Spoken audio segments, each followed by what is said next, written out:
The views expressed on the Nova Society are those of the panelists and guests and do not necessarily reflect the views or opinions of the Phoenix Research Institute or any institution which any panel member is associated. I'd like to welcome everyone back to the Nova Society. I'm your host, Dr. Brooklyn Ann Weldon, and I'm here with the panel, Dr. Scott Gershwer and Dr. Mark Bound.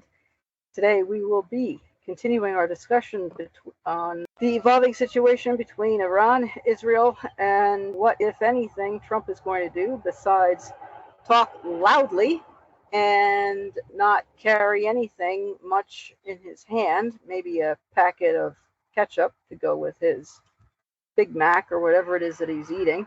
The opposite of what it was Teddy Roosevelt. Yeah, speak softly and carry a big stick. Now we have someone who speaks very loudly. I don't know what he carries in his hand. Nothing, I guess. Let's not go there. Okay. All right. Yes. Mushroom shape. It was like shaped like a mushroom. I have to stop, Scott. So at the last one, you had a question you were going to ask, Brooke. Let's hear what the question you wanted to ask was. What was it? Do you remember the question, Brooke? Because I don't. No, she didn't get to it. Yeah, no, I was sort of wending my way to what I recognize that we're terrible with forecasting. Besides ask not who the rooster crows for. Yeah, the rooster crows for thee. Yeah, he does. Yeah, it's very interesting that we, as we were saying last time, I mean, we look weak because we are weak, and Trump is likely to do nothing, as he says, well, I don't know what I'm going to do, and I don't know if he's trying to channel Nixon, saying that because Nixon is crazy, like in the Vietnam War, that everybody else had better stop. The Vietnamese had better stop fighting because Nixon is so outrageously crazy that we don't know what he's going to do, and Nixon doesn't know himself what he's going to do, and he might bomb us more, and he might do this and he might do that. From Trump, it really doesn't work because he's failed to make decisions before and been back and forth, like with the tariffs, and he thinks that this makes him look strong and withdrawing the United States from very hard-won agreements, like the original agreement that Kerry had negotiated. And according to Tulsi, is it Tulsi Gabbard? The Iranians are not enriching uranium, and Trump said he didn't care what she had to say. Is that correct? Who knows? It's Tulsi Gabbard. Exactly. I mean, couldn't that's even tell you. The quality of our intelligence. I mean, fortune cookies. We get our intelligence from fortune cookies. All right. Yeah. She gets it directly from the Kremlin. How do you see this playing out with Netanyahu? Because I don't care for him either. Do you think that he really will be? Because this is going to be a mess. I mean, if he goes ahead, it's already a mess. I know that. Let's say Iran is let's say there is regime change. Do you think the rest of do you think that the rest of the world? This is not like George W. Bush the Younger, or George Bush the Younger, where we had the coalition and we've been through this with the Middle East before, with Iraq. Yeah. So here's the thing: Iran is not a popular country in the world. Right. Right. This is not. Not that Iraq was, but there were. Everybody knew that Iraq didn't have weapons of mass destruction. Right. Everybody knew that Bush 43 was lying. Right. And we were the only ones who were duped here in the United States. So, we lost the coalition, right, that his father had built. We lost that, and we went on our own into Iraq, and it didn't work out well. It is now, by the way, becoming more and more of a democratic state. It's just taken an incredibly long time. But we're also, but look at the squandering. Sorry to cut you off, but look at the squandering that Trump has done with our allies and everything else. I mean, we don't have. It seems to me that we don't have allies anymore. We don't have allies, but I don't think Iran has any allies either, other than Russia is an ally because they share weapons back and forth with one another. North Korea is an ally because North Korea has been helping them with their nuclear program. Iran is not an Arab state. It's a Persian state. It's a different ethnicity. They worship differently than the Arab countries mainly do, with the divide between the Shia and the Sunni. And it's not a popular country. Let's put it that way. And this regime is not a popular regime. And I don't think that it's going to ever be a popular regime.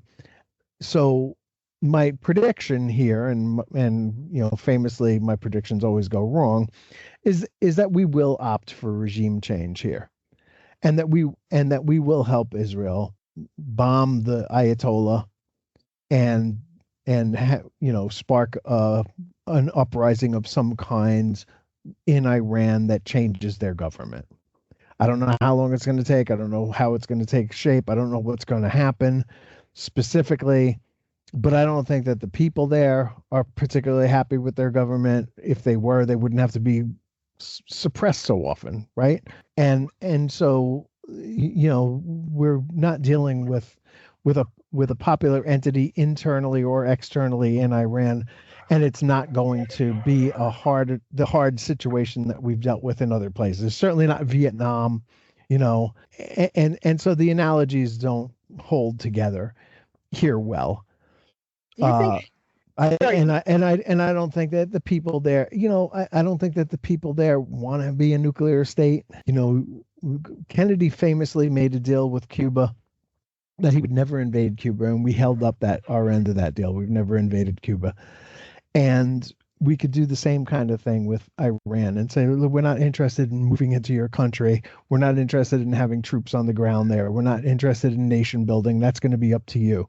But we are going to create the ability for you to do that. And we're going to ask our friends in the Arab community, in your friends and neighbors, to make sure that hardliners don't take over the country the way they did, let's say, in Libya.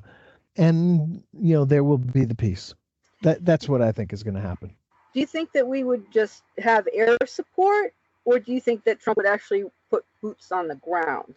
Well, I think he's going to bunker bust Fordo, and I think that he's going to decapitate the nuclear program as best he can. I do think that that's going to happen. I think it probably happened like this week. So, I could be wrong about that. Certainly, I've been wrong in the past. I'm not shy about that. But I do think that he's not in a position right now where he can, be the great deal maker. He's going to have to come to grips with the fact that he's not getting a Nobel Peace Prize, at least not on this one, and that this situation is no longer tenable. It's just not, because of him, largely because of Trump. This situation has become untenable. And now the Israelis have struck. We are no longer in a run-up to war. We are at war, whether we like it or not. And the only way to end that war is to end this regime in Iran and hope, pray, manipulate. I'm not really sure what the power structures can do to make things turn out the way that we want them to turn out, with the right government governing and the people free, and so on and so forth. But that's what needs to happen. I'm sure there are plans out there somewhere the CIA has, or the Israelis have, or maybe the governments around Iran have. But as long as the Ayatollahs are in charge, there's no deal to be made. I was thinking, they always said, Trump said, well, if I was president, this would never have happened. Yeah. And this is one of those instances, as Scott has pointed out, where it's happened because Trump was the president. The idea that, and I think it was a little bit of that was propaganda, where when the United States said, when Israel started this attack, they said, oh, we knew about it all along. I'm not so sure. I'm really not so sure that was the case. Because, again, usually if you're going to inform another country, usually it's because you're getting assistance from them in some way, and it really was. I think Trump is trying to take some credit for things that are going on. As I said in a previous podcast, when he said, we control the skies over Iran. We? Does that mean you have planes there? And by all reports, we do not. We do not. Now they have put a third aircraft carrier set to deploy close to Israel. That came about 2.5 hours ago. So again, we are bringing to bear the power that we have. Will we use it? And once again, we have to remember what Trump said when he was running for election. I am the peace president. We will not get embroiled into wars. We will not get involved in these things.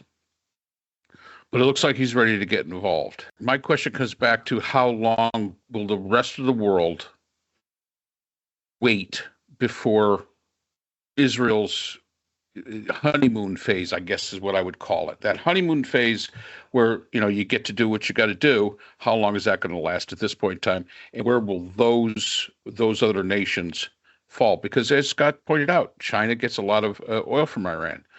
Europe gets a lot of oil. Who knows where they're going to sit where they sit on all this? So what'd you have, Scott? Yeah, I mean, just a couple of months ago, we moved about a third, I think, of our B-2 bombers to Diego Garcia to plan for this kind of thing, to make sure that we had the assets in place that can make a difference there. And, I don't think that was an accident. I don't think it was a coincidence. I do believe that, that there are elements of the government, I'm not really sure that the president does, knew what was going on there and what was coming. And this isn't a total surprise to us, or shouldn't be. No, and you're right. It shouldn't. None of this should be a surprise to us. It's another instance where there's a lot of mismanagement, especially on our part. We were the ones that were supposed to be the deterrent here. And obviously, we weren't the deterrent to Israel because Israel seemed to feel that this was the right time to do it. Okay. Again, they're a sovereign nation. But so many times in the past, they have been quite a bit, except during the Obama presidency, they were pretty much in lockstep with us as to, we really were partners. And I think you're beginning to see that partnership beginning to erode, I would say. And I think that has to do with the fact that maybe even Netanyahu sees Trump as Taco. He talks big, he does, but he's going to chicken out. And one of the things about international relations, one of the things about nations that are partnered with other nations, you've got to trust the other party. There has to be a high level of trust. And you have to be dependable. And we have said before on this podcast, we're no longer dependable because the leadership is so back and forth. Is so terribly back and forth when it comes to making decisions. And yes, Taco is. I mean, I know it's funny, but it's true. It is extremely true. And I think that we've got to start looking at these things and we have to start realizing that's where our power is. There's why we seem weak. The United States is not weak by any stretch of the imagination. They are not weak. We are only as weak as our leaders make us. That military that existed 10 years ago is equally as strong, if not stronger today than it was 10 years ago. It is the leadership that we have to contend with when it comes to the weakness being displayed by the United States when it comes to international relations. And I think this has been a very good example of Taco. I hate to say it, but Taco. I mean, the Iranian Ayatollah said, there'll be immeasurable destruction if the United States gets involved. What are you going to do? Come on. Everybody knows you're not going to do anything to us. I mean, everybody knows that. I mean, you might try some, I don't know, a terrorist attack or whatever, but that would probably be not in your best interests. Or would it? If you've got a president that always chickens out, maybe the consequences really aren't there. Maybe the consequences of launching, all those drones and all those missiles, maybe those consequences aren't there. And maybe that's why they feel empowered to be able to do it. It goes both ways. The Israelis look at us and say, hey, we don't know what Trump's going to do.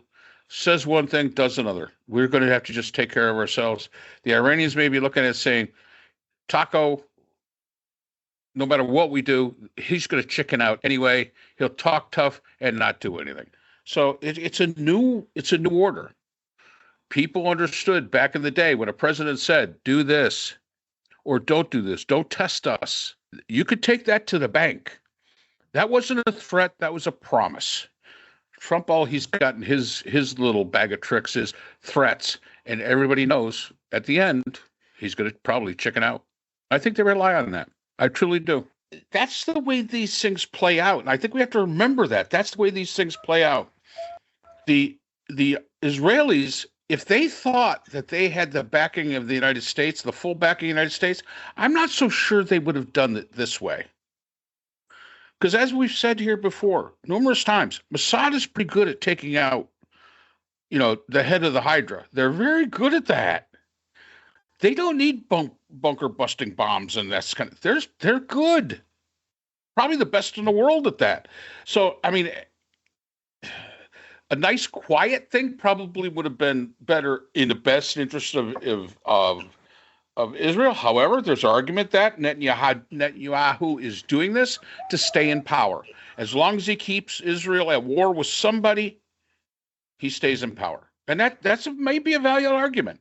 Do you think that Netanyahu do you think that they will listen? Netanyahu, for example, will listen to Trump. Don't kill Khomeini now. Don't do it now. Don't kill him. Don't do this. Don't do that. I don't know why Trump would. They may have already, right? If the reports are contradictory, but apparently they seem to corroborate that he said we can take him out, and Trump said no, don't do it. Now Trump is backtracking on that because I don't think it's gotten him great notices, and he kind of lives for that. But that's going to happen. They're backed into a corner. They can't allow Iran, to continue the way that they've been going. And Trump got played, and he's got to recognize that. And he got played by this Ayatollah and all the other people that are left alive around the Ayatollah, because while they were talking, they were enriching. And we don't know how much they've enriched. We don't know everywhere where it is. But as Mark points out, I think correctly, the Mossad, if anybody can find out, the Mossad can find out. But that they need to that this requires, I'm afraid, regime change along with destroying the nuclear capabilities. This is not a one size, get it done type of thing. This is going to have to be a more comprehensive approach. I just don't know if Trump is capable of knowing that he's being played, or if he does know it, he's going to then lie to himself and tell himself that he wasn't being played. I mean, look at the situation with Putin. I mean, Putin has played him.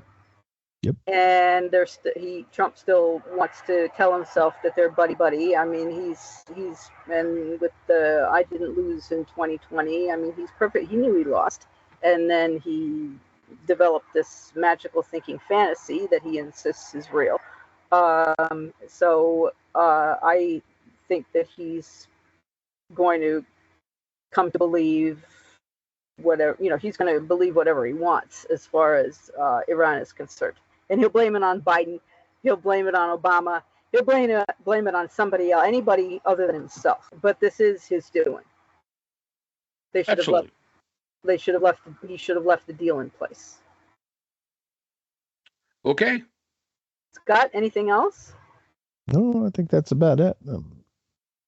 Well, thank you again. Thank you both. And thank you to all our listeners again. And we will be back with more of what's happening in our nation and around the world. And I know people can't see me. I've got my head in my hands because I'm concerned about what's going to happen next, as I'm sure many of our listeners are. You can always count on us.